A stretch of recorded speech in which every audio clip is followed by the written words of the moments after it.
The logo for the Australian Prime Minister and Cabinet's PM&C, New Women's Network, which is intended to promote gender equality, has instead been roasted online for its phallic appearance.A description. For the network says that it champions equal opportunity on behalf of its members and is an inclusive, volunteer-based organization built by members, for members.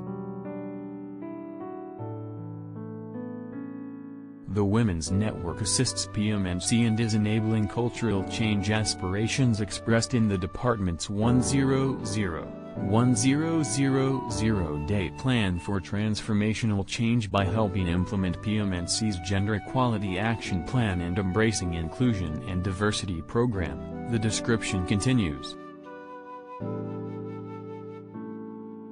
The Women's Employee Network promotes gender equality and supports members to succeed in their personal professional lives.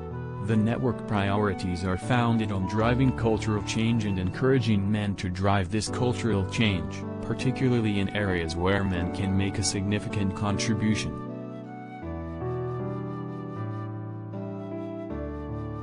The network promotes women's career success by facilitating opportunities for learning, networking and career mobility and encouraging flexible approaches to work.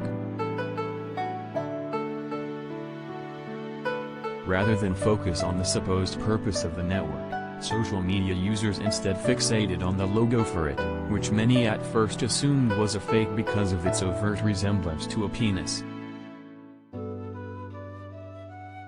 I really thought this logo for the Department of the Prime Minister and Cabinet's Women's Network was fake, but do they know?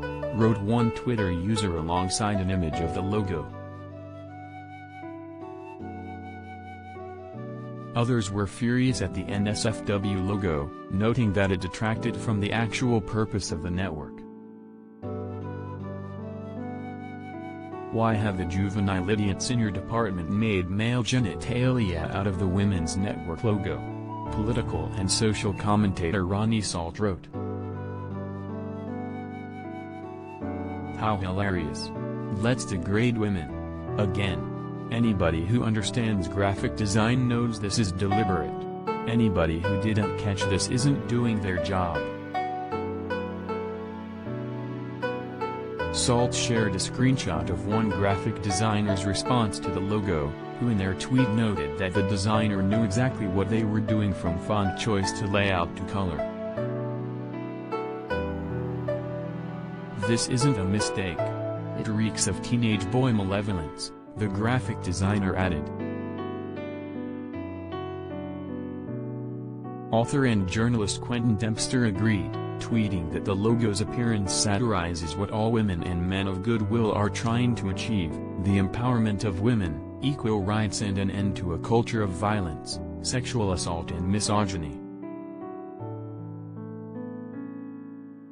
Reddit users echoed the sentiment, with one commenting that at this stage I think, the federal government, are just taking the PSS.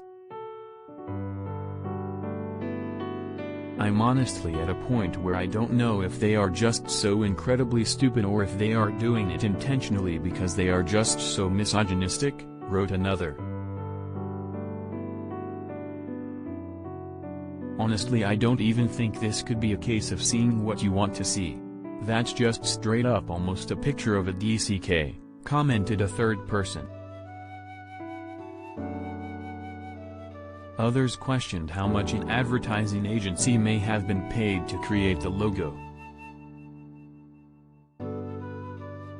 It's not the first time the validity of a federal government campaign has been questioned, lest we forget the infamous taxpayer-funded milkshake ad on sexual consent last April. The $3.7 million campaign was pulled after fierce public backlash, with hundreds of people, including government officials and rape prevention campaigners, labeling it a dangerous waste of money and a big fail. The bizarre video showed a woman smearing a man's face with a milkshake, while another used an example of a man eating a taco to explain sexual assault. Young people are more sophisticated than this content gives them credit for. And sex and consent is far more complicated than videos about milkshakes and sharks at the beach, and rape on campus. Australia's Karen Willis, a prevention educator with 30 years experience, told news.com.au at the time. These resources fall well short of the national standards, and what experts know is needed to actually change behaviors and prevent abuse.